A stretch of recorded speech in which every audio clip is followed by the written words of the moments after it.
Բարև ձեզ, հարգելի քաղաքացիներ,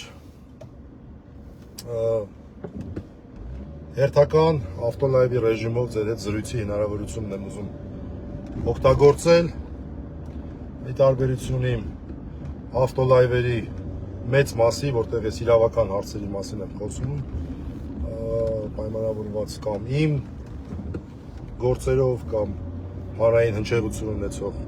այլ իրավական գործերով, այս զրույցը կկրի ավելի լայն բնույթ, ուղղակի այսօր մի փոքր ավելի ազատ լինելով, մասնագիտական գործերից մի քիչ ավելի շատ մտածելու առիթ ունեցա եւ ուզում եմ որոշ գաղափարներով կիսվել, հատկապես վերջի 1-2 օրը հանրային տիրույթում արկա երկու թվում է թե տարբեր, բայց իրականում սերտորեն փոխկապակցված հարցերի մասին։ Առաջինը դերասան Մկրտիչ Արզումանյանի, ՄԿՕ-ի, Կարգին ՄԿՕ-ի, այսպես կոչված հետ կապված խնդիրներ, հիշեցնեմ, որ նրա մասնակցությամբ Ստեփան Զորյանի ցանկապատ ստեղծագործության հիման վրա պիես է բեմադրվել, որը 20-րդ դարի սկզբի իրադարձություններին է վերաբերում, երկու ընտանիք ինչ-որ ցանկապատի համար վիճում են եւ այլն, այնտեղ կան մեր հայրենիքի հետ կապված,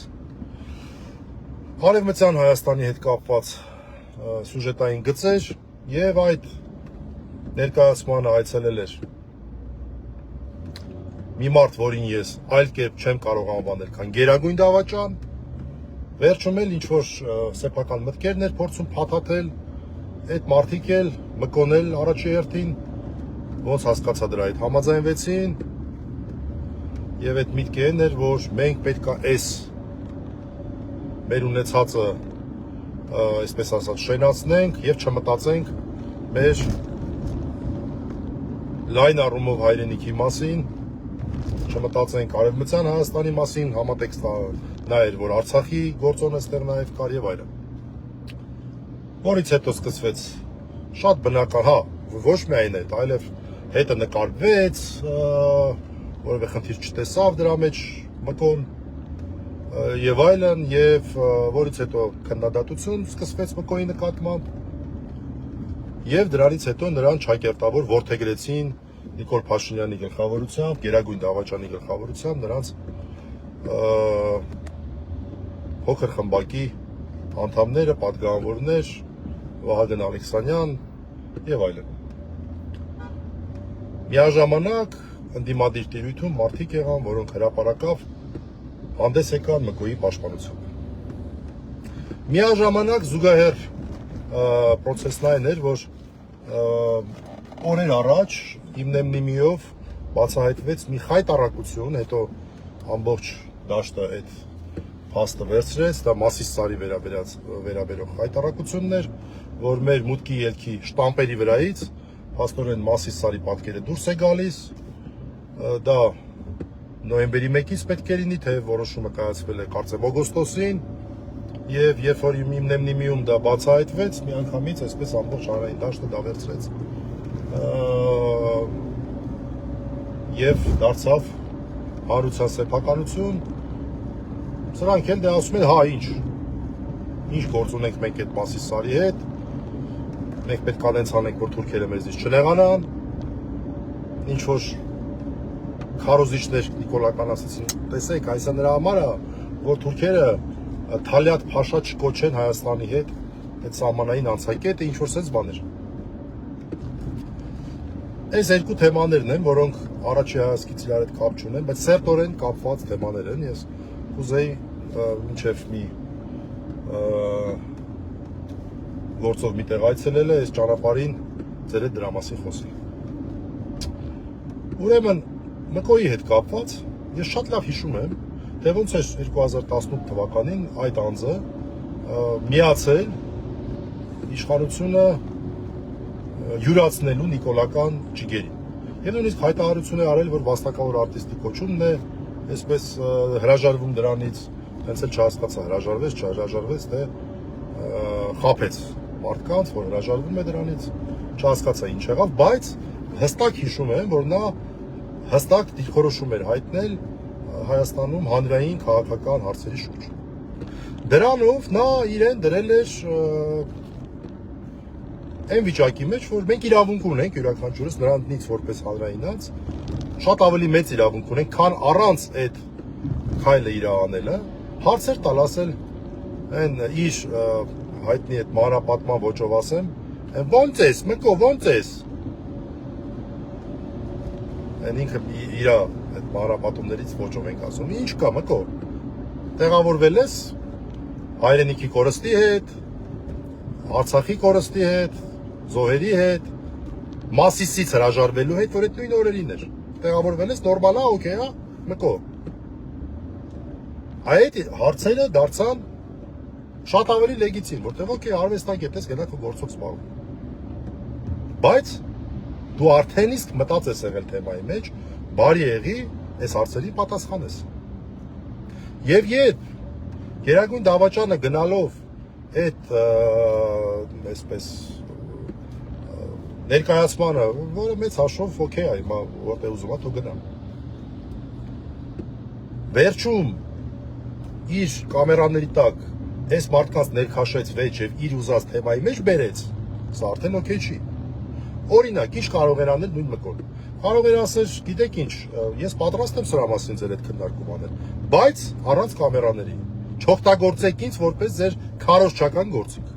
Չօգտագործեք ինձ որպես քարոզչական գործիք։ Կարող դա ասել, կարող դա ակնարկեր։ Դա կլիներ օքեյ։ Թող նստեն քննարկեն, ինչքան ուզում են, թող քննարկեն։ Բայց ինքը հասկանալով, որ ինքը քարոզչական միջոց է դառնում, գործիք է դառնում, մտավ այդ թեմայի մեջ, ինչ որ բաներ ասեց, որը չգիտեմ ամբողջությամբ ճիշտ է, ոչ ամբողջությամբ ճիշտ, օգտագործվեցին եւ այդպես մկոն դարձավ Հայաստանի ապա հայկականացման քարոզչական գծի ներկայացուցիչ ուրեմն մաս եւ ամենևին պատահական չէ որ ԿՊՀ-ականները սենց իրան պատիժ կայնանում Մկո ջան հարց չկա դու լավ դերասան ես դու ես որովհետեւ իրանց կամա թե ակամա իսկ ես կարծում եմ որ կամա որտեւ չափահաս մարդեր ինքը շատ լավ պետքա որ հասկանար որ իրան որպես քարոզչական գործիք են օգտագործել, ինքը մտավ այդ թեմայի մեջ։ Հիմա այն իմ ընկերները, որոնք որ մկո են գովում, այդքանը չեն հասկանում։ Հիմա հարց տամ, եթե այլ մարդիկ գան իր հաջորդ ներկայացմանը, հակառակ մոտեցման, պատրաստ են նույն կերպ բանավեճի մեջ մտնել, հարցերի պատասխանել, պատրաստ են թե չէ։ Պատրաստ են հարցեր տալ, որ այս Ստեփան Զորյանի ներկայացման մարդիկ, այս մարդիկ ինչի են տենց պրոբլեմը ստեղ որն է այնա որ իրենք երազում են իրանց հայրենիքի մասին դա պրոբլեմա թե ուրիշ պրոբլեմ է ստեղ այդ բանավեճի մեջ պատրաստ են մտնել են կողքին ոսկի չգիտեմ ով է որ ասում էր հա ճիշտ եք ասում են որ այս Հայաստան այն Հայաստան դրա մասին են մտածում բայց այս ցանկապատի հարցը չեն կարողանում լուծել էսա խնդիրը հա խնդիրը այնա որ Գերագույն դավաճանը հակադրում է երկու համադրելի բաներ։ Հակադրում է այն երկու արժեքները, որոնք ուղղակի չպետք է հակադրել, դրանք համադրվող են։ Այսինքն ինքը ինչ է ստեղծում։ Այնպիսի տպավորություն է ստեղծում, որ երկու կամ կա, կամ դու պետք է այս պահին Հայաստանի Հանրապետության տարած կազմող երկրի մասին մտածես եւ փորձես շենացնել, կամ էլ եթե դու մտածում ես պատմական հայրենիքի մասին, դա քո համար արժեք է, ուրեմն մեխանիկորեն դու վնաս ես տալի այս Հայաստանին։ Դա աբսուրդ է ուղղակի։ Տրամաբանության տեսանկյունից աբսուրդ է։ Դրանք ոչ միայն հակադրվող չեն, այլ շատ լավ էլ համադրվող են։ Ին վրա օրինակ բերեմ, այն ժամանակ երբ երանություն ունեի աշխատելու Արցախի Հանրապետության մարդու իրավունքների պաշտպան, իմ ընկերները եւ ոչ միայն ընկերները, այլև շատ ավելի շատ մարդիկ իմ այսպես օրը չեմ ասում 24 ժամ, 20 ժամ աշխատանքը տեսել են։ Ոնց է ստացվում դա։ Որովհետև երկիրը շենացնելու այս մոտիվացիան կրկնապատկվել էր իմ մոտ, որովհետև դու քո հայրենիքի համար ես աշխատում։ Որովհետև դու գիտես, որ կարևոր գործ ես անում։ ուղղակի կրկնապատկվել, երապատկվել էր։ Այդպիսի աշխատասիրություն ես չունեմ։ Չգիտեմ, ես չեմ կարծում դա տարիքի հարց է։ Դենա մի հատ Նիկոլականների մոտ աշխատանքի անցած մեկը կա, մի հատ Իրանից կարելի է հարցնել կրթության նախարարությունը։ 10 օրով Ամերիկայի Միացյալ Նահանգներ մեկնել էի այսպես աշխատանքային այցով։ 40-ից ավել միջոցառման մասնակցեցի 5 քաղաքում։ 9 օրվա մեջ տարբեր միջոցառումների 40-ից ավել, մոտ 50։ Այն որ դες դաժե անեկդոտ էր դարել։ Այն առաջի օր ասեցին ինչ որ անձնական բան ունես անելու, ասեցի դե չէ, բայց մի հատ պետքա մտնեմ Apple Store-ը մի հատ լար պետքա առնեմ, կոմպյուտերից լարը փչացել է, այդ 9 օրվա մեջ ժամանակ չունեցա մի հատ 10 րոպեով մտնել այդ լարը վերցնել։ Անեկդոտ էին վրա սարքել, որ մարդը գալիս է մտ Apple Store մտնելու ժամանակ չունի։ Այդ ո՞նց էր դա ստացվում, ինչի էր դա ստացվում։ Այդ նվիրուն չասեմ, լավ, այդ մեծ բառեր չասեմ։ Դից ո՞նց էր ստացվում, լավ։ Ես իմ օրինակն եմ ասում, բայց հազարավոր մարդկանց, որտեղ գիտես, որ դու քո հայրենիքի համար ես աշխատում։ Իսկ ես սրիկաները դե արույմի ասա, հակադրում են հիմա։ Հակադրում են, այսինքն մենք, որ մեր համար արժեք է, մեր հայրենիքը լայն առումով, մեր պատմությունը, մեր Արցախը, այդ ամեն ինչը իրանք մեկնաբանում են, որ դե ուրեմն դու չես կարող շերացնել։ Այդ ոչ չենք կարող շերացնել, դու դուք չեք կարող շերացնել։ Դուք չեք կարող շերացնել։ Դուք եք վար Իտալիա ամեն ինչին կպնում եք։ Այսա շատ կարևոր քարոզչական հարց է, շատ կարևոր, որ պետքա տարբերակում դրվի։ Եվ մկոն վստահ եմ, որ այդքան չափահաս լինելով պետքա որ հասկանալ ուղիղ մտել է այդ քարոզչական թեզի մեջ։ Դա համար արժանի է այն հանրային պարսավանքի, որի նկատմամբ իրականացվում է։ Ու բոլոր այն մարդիկ, որ մկոնի ընկերն է, իմես ինչն է, ամեն ինչն է, հարց չկա, ձեր ընկերն է, ուրեմն ձեր ընկերոջ հետ խոսեք, թող հասկանա որը որից հետո է։ Որ չմտներ այդ բանավեճի մեջ։ Կամ մտնում էր, թող թույլ չտար, որ դա հրապարակայնացվեր, թող չկանգներ, չնկարվեր այդները։ Դրանով դառնալով քարոզչական գործիք։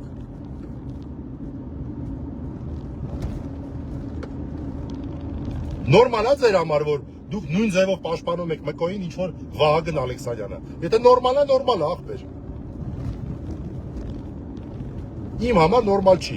Ձեզ հարգելով իմ համար դա նորմալ չի։ Մասիսի հետ կապված։ Հիմա մեկը մկոյին հարցներ, օքեյ ես դու դրա հետ, մկո ջան։ Ոնց ես։ Լավ ամեն ինչ։ Դու օքեյ ես դրա հետ, որ տենց հա դե թուրքերը ուզում են որ Մասիսը հանեք շտամպի վրից է հանեք, ինչ կա դրա մեջ։ Ու նաև դրա հետ մեկն է ինքնիշխանությունից են խոսում։ Հա աբսուրդ էլի, ասենք ինքնիշխանությունից են խոսում, այն դեպքում երբ ուղիղ Թուրքիայի պահանջով տվյալ դեպքում շտամպից հետո եկը գերբից են անելու, հետո գնալու են հերթով էս պատերին նոր համասարանում դասի համասարից դուրս եկա, աչքիս էլի ինքա Արմենակ Կուրֆանյանի հետ որնապատկերը համասարանի շենքին։ Հետո դա են ջնջելու այդ տասնյակ ու տասնյակ մեր տղաներին պատկերով։ Հետո ասենք, չգիտեմ, Արարատ բառն են վերացնելու, Մասիս բառն են վերացնելու։ Էդ են անելու, էդ են անում։ Եվ ես կարծում եմ ժամանակն է համացանցից դուրս գալ եւ իրական կյանքում, այս իրական պատերին մենք լավ կլինի շատ ավելի այսպես տեսանելի բաներ տեսնենք։ Այս է հարցը։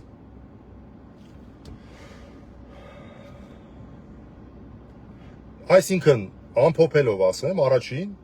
Մկոյի պատմության մեջ երկու կարևոր գործոն կար։ Գործոն առաջին ինքը թեմայի մեջ մտած է եղել։ Այն 2018-ին ինքը բան է արել, դիրքորոշում է հայտնել։ Դա մեզ իրավունք է տալիս իրան հարցեր ուղղելու։ Հիմա ինչ դիրքորոշում ես հայտնում։ Եթե դաժե դիրքորոշում չես հայտնում, գոնե մի դարի քարոզչական գործիք։ Երկրորդ ինքը փաստացի դարել է քարոզչական գործիք։ Ինքը փաստացի հնարավորություն է տվել իր ներկայացումը, որ մեկնաբանվի Նիկոլ Փաշինյանի կողմից հայտարարված այսպես կոչված իրական Հայաստանի, իրականում դա իրական Հայաստան ընդհանրապես չի։ Դա вообще ոչ մի կապ չունի իրական Հայաստանի հետ։ Դա չՀայաստանը, ոչ թե իրական Հայաստանը։ Կամ Հայաստանի դադարումը։ Դա վերացած Հայաստան է, դա իրական Հայաստան չի։ Այդ գաղափարախոսության ֆեյսը դառնալու Այնինքը դա այդ հնարավորությունն է տվել նրանց։ Նորից ասեմ, խոսում եք, դու կարող ես այդ պայմանը դնել։ Եկել եք, հարց չկա։ Մի տեղադրեք, ես այդ հնարավորությունը իրավունքը չեմ տալի։ Քննարկեք, ում եք ինչ ուզում ես, քննարկեք, ով եք ես բան ասում։ Բայց դու դարձել ես քարոզչական գործիք, մկո։ Այս է երկրորդ գործոնն է։ Եվ երրորդ գործոնը, որը զուգահեռ է, այս Մասիսից հրաժարվելու գործոնն է։ Դու դրա հետ օքեյ ես, դու այդ հարցը տվել ես այդ մարդկանց։ Ասել ես մի հատ հարց տվել, այդ ո՞նց եղավ որ տենց եղավ։ Խեք տենց անում։ Հազարամյակներով Մասիսը հայկական խորհրդանիշ ա եղել, հազարամյակներով։ Այդ դուք ո՞նց եք ձեզ թույլ տալի հրաժարվել։ Դուք ով եք որ հրաժարվեք դրանից։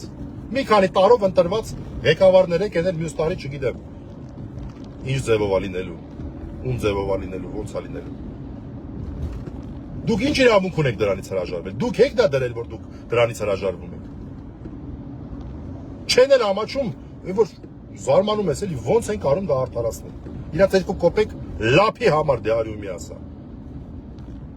Այդ 30 արծաթադրամը այդքան քաղցր է, ես չեմ կարող հասկանալ։ Որ ամեն ինչի վրայով կարող եք անցնել։ Այս դեպքում մկոին նկատի չունեմ, նկատի ունեմ նրանց, ովքեր որ արդարացնում են այդ խայտառակ զիջումը, որով մենք մեր խորհրդանիշներից հրաժարվում ենք։ Ոնց ալնում որ տենց ալնում։ Եվ այդ մկոյի ողջ պատմության հետ մեկտեղ ախր զուգահեռ իրականություն կա, մարդիկ են քաղբանտարկյալներ, այն որ ակնհայտ քաղբանտարկյալներ են, ով որ հարց ունի դրա այդ քաղբանտարկյալներ են թե չէ, 100 անգամ ասել են իմ տեղը գիտի, բոլոր հարցերի պատասխանը։ Մանրամասն, օրինակներով, համադրություններով, փաստերով լավ գիտեք, որ ամբողջ օրը դրա մեջ է։ Դու դրա հետ օքեյ ես, մկո որ 18 թվականին բան էր անում, այտենց խայպ էր բռնում, ես հրաժարվում եմ վաստակավորի, չգիտեմ հրաժարվեցի թե չէ։ Ձեր թեմի առաջնորդին Միքայել Սրբազանին են դատում։ Մի անգամ դրա մասին մտածել ես, այերեք դու շանս ունեիր գայր դատական նիստին։ Եթե դու իրականում վրդովված էիր նրանից, որ քեզ որպես քարոզչական գործիք էին օգտագործել, դու կարայիր դա շատ սիրուն ձևով այդ հարցը փակեիր, գայր ասեիր, դե դուք տենց ես էլ սենց։ Եկել եմ տեսնեմ այդ ինչ այր այս ներկայացնում դատը։ Մեր քաղբանտարկյալների մի մասը երեխեք ունի։ Այդ երեխեքի մեջ նաև հասուն երեխեք կա։ Օրինակ երեք իմ պաշտպանյալի իմ վստահորդի Տիգրան Գալստյանի 4 երեխեքից ավակի էմայի գրածներ։ Այն որ կարդում ես առանց մղկտալու չես կարող կարդաս։ Սեպտեմբերի 2-ին ծնված երեխա ասում է, ես հպարտությամբ ես իմ ծննդյան օրը հիշում, Արցախի օրն էր։ Իմ այս տարի իմ միակ երազանքն էր, որ հայրս բանտից վերադառնա։ Դա դուք հասկանում եք ինչ եք անում։ Դուք հասկանում եք ինչի տակ եք մտել։ Այդ անմեղ երեխեքի այդ ինչ ասեմ, այդ աշկերի արցունքը, այդ դառնացած սիրտը, դուք դրա տակից ոնց եք դուրս գալի։ Ու ես համարում եմ, մկո, որ դու անձամբ պատասխանատվություն ես ստանձնել այս ամեն ինչի համար։ Այդ քո կարկամած բաներով, այդ քո նկարներով, այդ քո շնորհակալություններով։ Անձնական պատասխանատվություն ես ստանձնել։ Կարաս գիշերը քնես ու հիշես, որ այս երեխեքի արցուղների պատասխանատուներից մեկն էլ 2 օր առաջ դու դառար, որտեղ դու ստանձնեցիր այդ մարդկանց քարոզչական գիծը։